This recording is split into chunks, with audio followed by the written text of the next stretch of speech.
Today I'm going to continue my lectures on the Ruy Lopez and its main themes. So last time we looked at sort of the main kind of positions where black will play, where both sides will go for this structure after bishop a4, knight f6, castles, bishop e7, rook e1, b5, bishop b3. And we looked at structures where in general white would have c3, and d4 played, and black would have d6, and talking about the pawn tension and when white would usually play d5 and who that would favor. So today we're going to look at a couple of the more offbeat lines of the Ruy Lopez. I'm going to start out with the Berlin Wall, knight f6, because this is a very popular opening.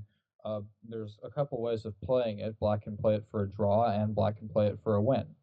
So white's best way to play is castling, knight d4, knight e4, d4, knight d6, bishop c6, dc6, de5, knight f5, and queen takes d8, king takes d8. So here, this is basically the starting position of the Berlin defense. And as I alluded to in the previous video, both sides have their obvious trumps. Black, in the long run, has the bishop pair, which is a big advantage in an open position. But in the short run, he's underdeveloped, his king can't castle, and also white has a good solid pawn majority on the king side. If you see this pawn on e5, f2, g2, and h2 against just the three pawns of black. Meanwhile, black's majority, these four against white's three, is not going to be able to do anything because the black's doubled c pawns. So play usually will continue something like knight c3.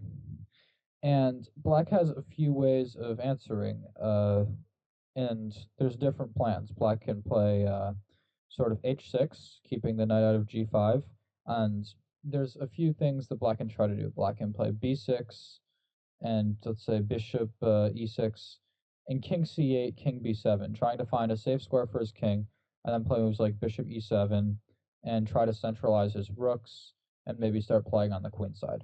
White, in the meantime, will probably try to kick this knight on f5 with g4, and then try to move this knight on d4, and then play f4, and really try to push his majority where he's strong. So h6 is a move. There's other plans as well. Knight e7 I've seen many times, with many ideas. If knight g5, black can happily meet it with king e8, follow it up with h6.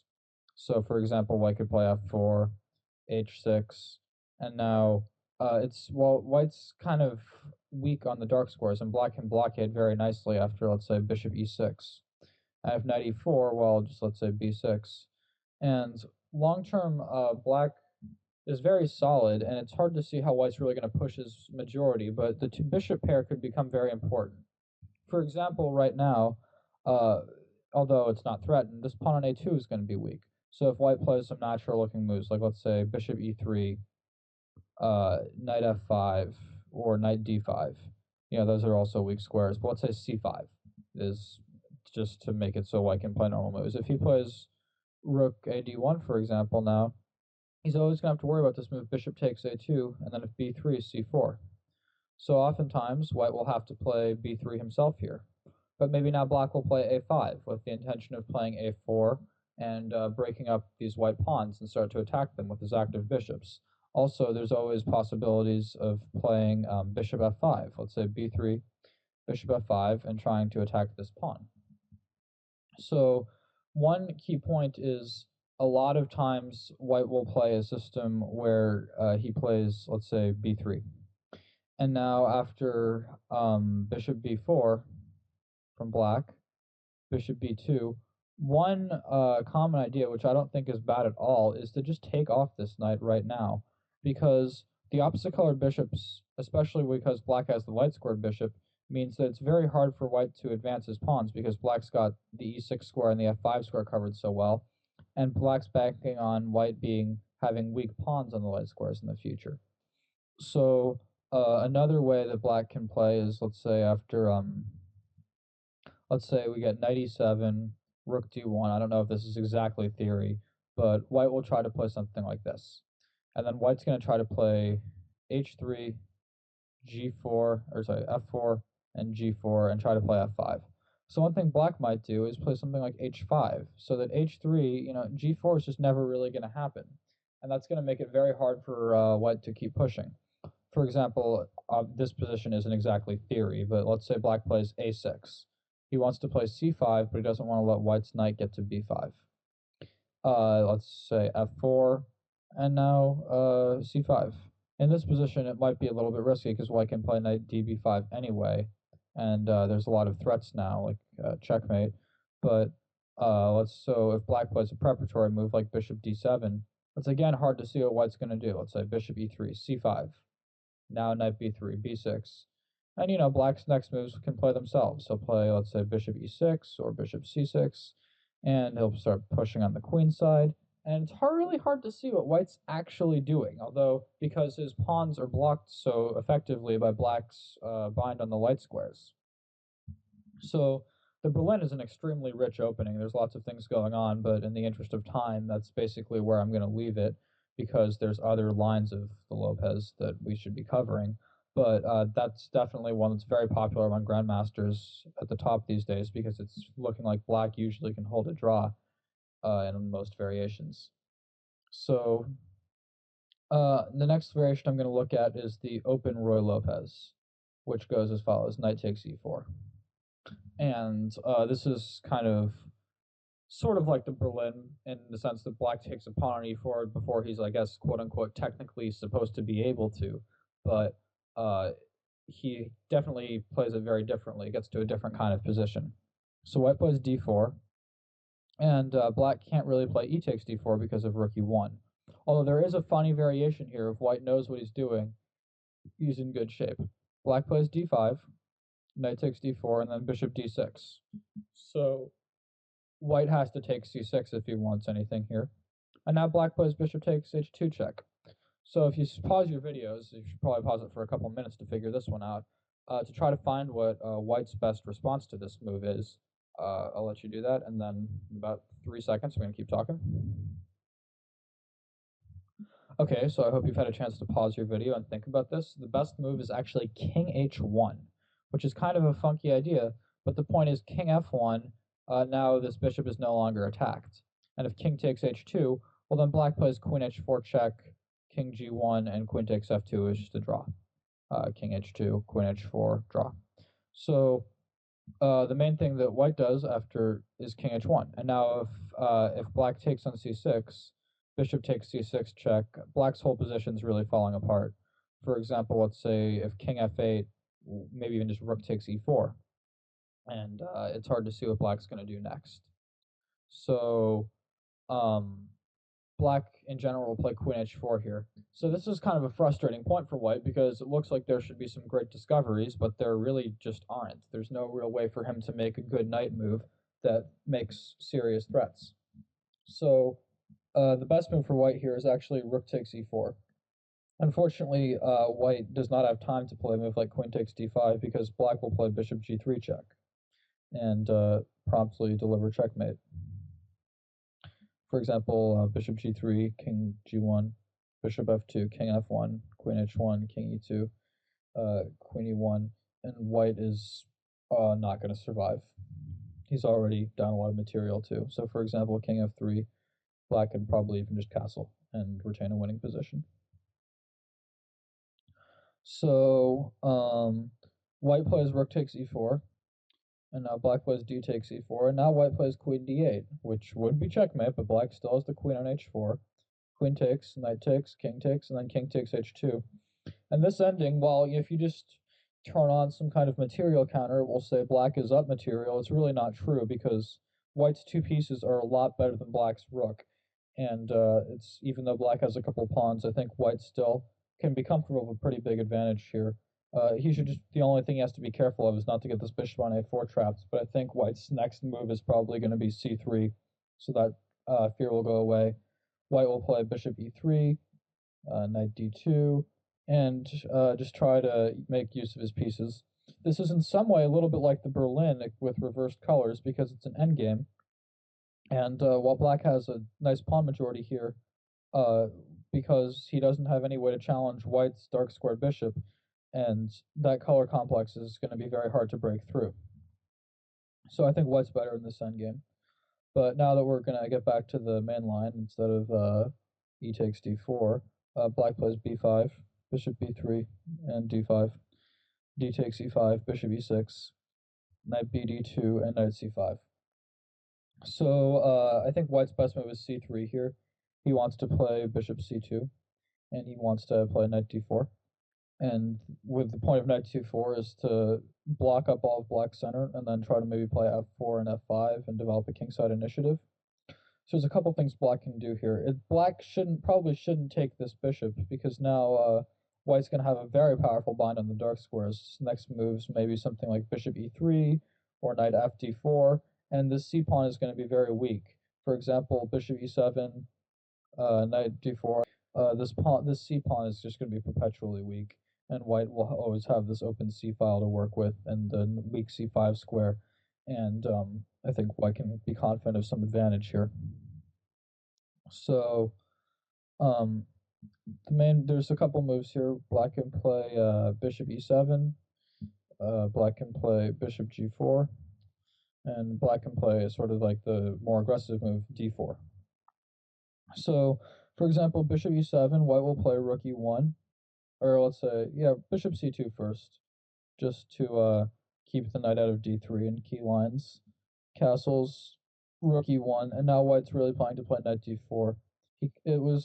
If he plays it now, he's got to be willing to give up this pawn, which may not be so bad because he'll get a lot of play, but usually rook e1 is just a more normal thing anyway. And if black doesn't like giving white that option, he can play bishop g4 right away.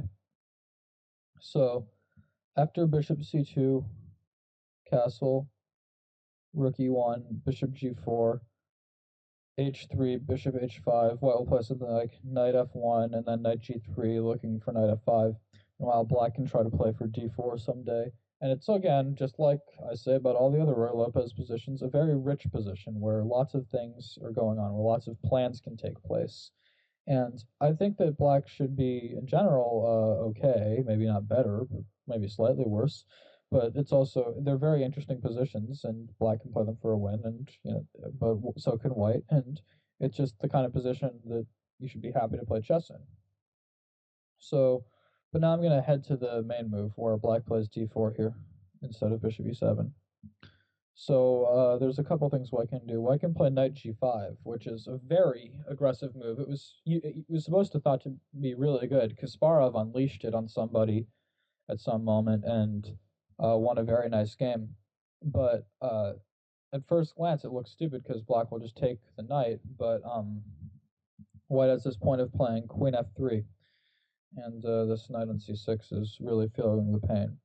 Black plays bishop d7. Then this f7 pawn is hanging, and white is likely to get a winning attack. And if black plays king d7, well, then bishop d5, and white will still end up winning the piece. Because if bishop takes d5, queen takes d5, black's going to have to give up defense of this knight. Because of bishop d6, white plays knight e4, double attacking the queen from the bishop and the knight. Something like queen takes e5, knight takes c5 check, and now the king really has to move, and white takes c6, and black's completely falling apart. So black can't really save this knight. One other thing I should point out, after bishop d5, if black tries to play knight takes e5, then white can throw this intermediate move in, bishop takes e6 check, and followed up next move by taking the rook on a8. Sorry, wrong arrow. So the main move here actually is castling queenside. And then bishop takes e6, f e6, queen c6, queen e5, b4, and now queen d5 is a very powerful move. Queen takes d5, e takes d5, b takes c5, d takes c3, knight b3, d4. And there's been a lot of analysis on this variation. I believe the current state is that people are thinking it's about equal. Black currently has 2 pawns for a piece, and he's maybe ready to pick up a third on c5 sometime. And those 2 pawns are extremely powerful, extremely dangerous, and there's lots of very interesting games that have happened in this variation. Okay.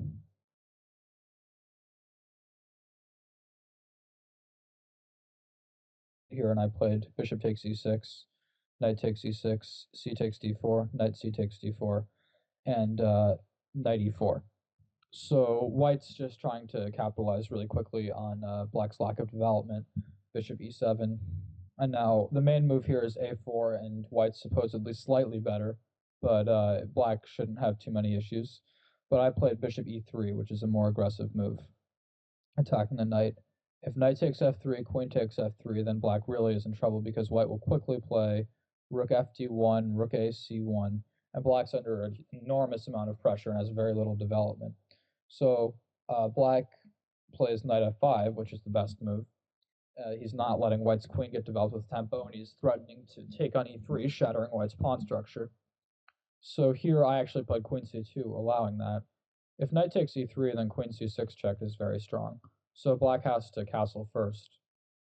But here I played rook ad1, and he still plays knight takes e3, fe3, queen c8, and he's shattered my pawn structure, but he's opened up my rook on the f-file, and there's other weaknesses. And after knight d4, I think he has to fix it a little bit because knight f5 and knight c6 both would be very powerful moves if I could play them, so he probably just has to get rid of this knight. However, though, this pawn structure is still pretty mediocre for white because of the backward pawn on d4, and the pawn on e5 can always be hit by f6. And I think black in the long term has better pawn structure, although there's definitely other stuff in the meantime, like the game continued knight g3, and then c6, knight f5, rook e8, rook f3, and white developed some initiative. It was a very interesting middle game later on, and I ended up winning with a tactic. I'll show it real quick, although it's not, I guess, totally relevant. a3, rook e d8 is a powerful move. He's trying to play c5, b4, a5, queen d2, protecting the b pawn, takes, rook a2, queen f4. So black can't take on b4 just yet because of queen g5 with a fork.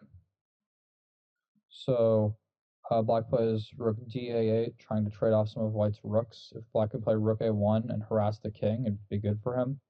So white plays h4, giving the king some room in such a situation.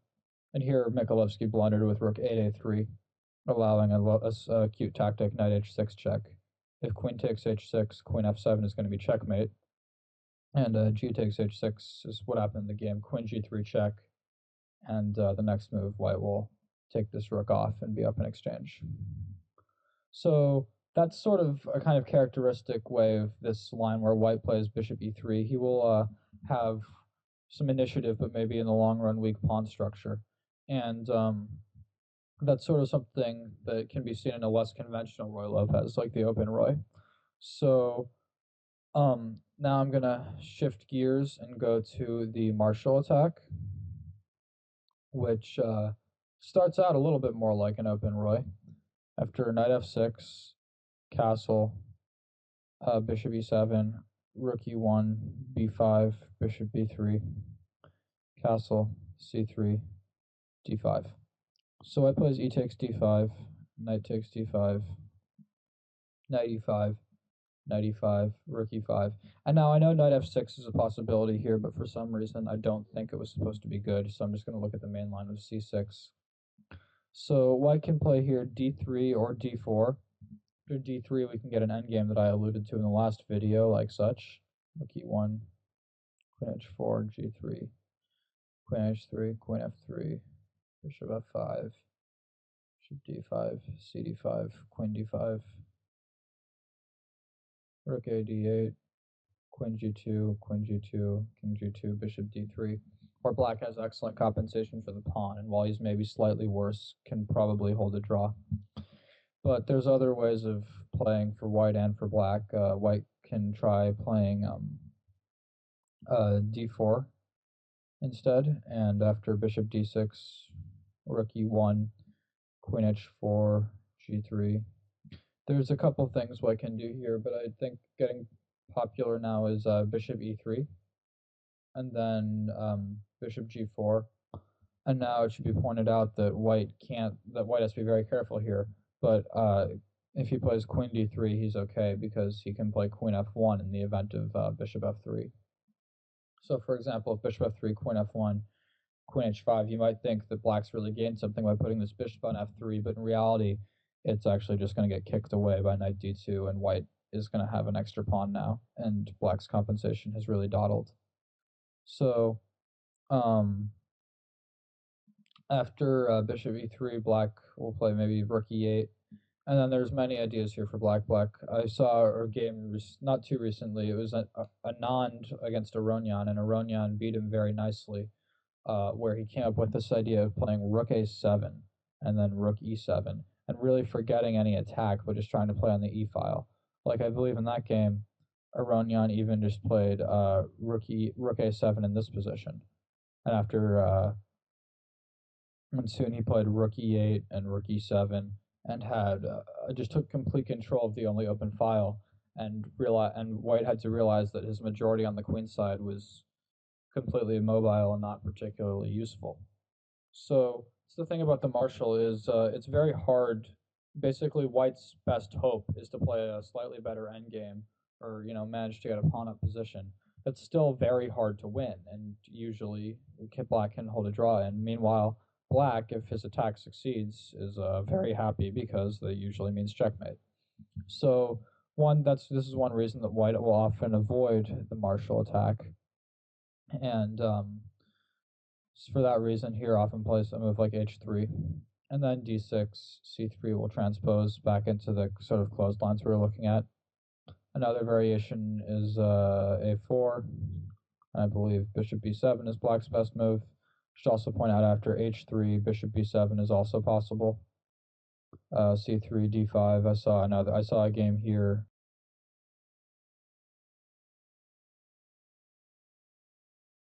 I think in this position here, black can play knight f4 and get excellent compensation for his sacrificed pawn because white's kingside is so weak, and black is ready to plop a knight down on d3, preventing all of white's development. In the aforementioned game, Madi Kosyan-Becerra, Madi Kosyan did not take this pawn on d5. He played d3. But as I talked about before, in the sort of like the closed Ruy Lopez, playing d5 is often a very powerful thing for black, and here black didn't even have to waste the move playing d6. So I think black already has no problems, and he's got a happy position. He ended up winning the game very convincingly. So that's sort of the Marshall. It's, again, if you want to play any of these openings for either color, you really are going to have to research them, but I'm just trying to give a basic idea of some of the general principles and moves that both sides can be playing. So now I'm going to shift gears once more and go to the Archangel, which is characterized as follows: bishop b3, bishop c5. White's best way of playing against this, I believe, is a4 immediately, because if white plays c3, d6, d4, bishop b6, I don't think black has too many problems. One of the main points is now white's big try, a4, to break up the queenside. Black can meet with bishop g4, and his rook is now protected, and he's brought this bishop to its optimal square. And while we saw that the d4 pawn was weak in the cases where black had played bishop g4 earlier, now that was with black's bishop on e7. With black's bishop on b6, it's going to be much worse. So a4 is the best move because now black doesn't have time to move this bishop to g4 because he hasn't played d6 yet. So he has to play rook b8, a takes b5, a takes b5, c3, d6, d4, bishop b6, knight a3. So black's best here is to let white take the pawn, castles, knight takes b5, and bishop g4. And white is under some serious pressure here, absolutely. And if he plays d5, something like knight e7, this pawn on e4 is weak, and it's not immediately clear what to do about it. For example, bishop c2, I saw a game in this fine, and black plays queen e8, attacking the knight, c4, and then he went knight takes e4, bishop takes, and f5. And next move he plays e4, attacking this pinned knight, and he got a big attack and got his piece back. So white, it's d5 is a move, but it's not that great. So e4 is threatened in some lines, although if black tries to take e4 right now, he's going to run into some serious issues with bishop d5. So bishop g4 though, and now there's a couple moves. There's bishop c2, after which ed4 uh, is okay, and then cd4 and d5. Another way of playing is just d5 right away, just trying to really break open the center while white is not well prepared to deal with it. Another way to play is rook e1, after which ed4, cd4, bishop f3. If queen f3, knight d4, black has no problems.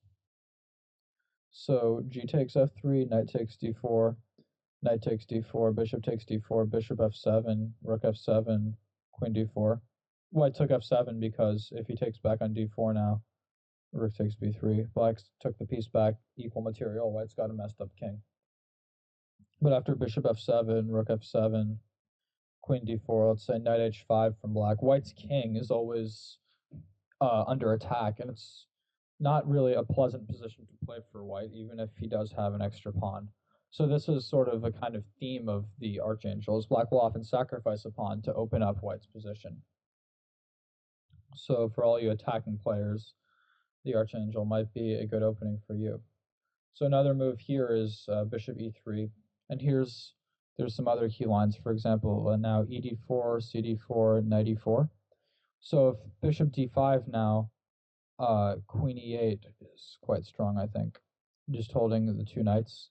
And if white plays queen c2 to ratchet up the pressure, I think black's best move is to take f3, because if he plays knight b4 right away, which he's going to do next, queen e4, if black plays queen b5 now, white will take on g4. And if black plays bishop f3, white takes the queen, and then plays bishop takes f3, and either way he ends up with an extra piece. So after bishop takes f3, g takes f3, knight b5, no, knight b4, queen takes e4, queen takes b5, black's totally fine. White's pawn structure has been ruined. And if after bishop takes f3, bishop takes c6, black can play queen e6. And he's threatening queen g4, queen g4, which is going to be very powerful. And although it looks like it just loses because if g takes f3, black now has queen g6 check, king h1, knight g3 check, and, well, the joke's on white. So those were some of the other variations of the Ruy Lopez that were less conventional. And for the next lecture, I'm going to actually bring in some specific games that were played by strong players and go over them. And it'll most likely be games from the more closed Ruy Lopez to give those kind of positional ideas.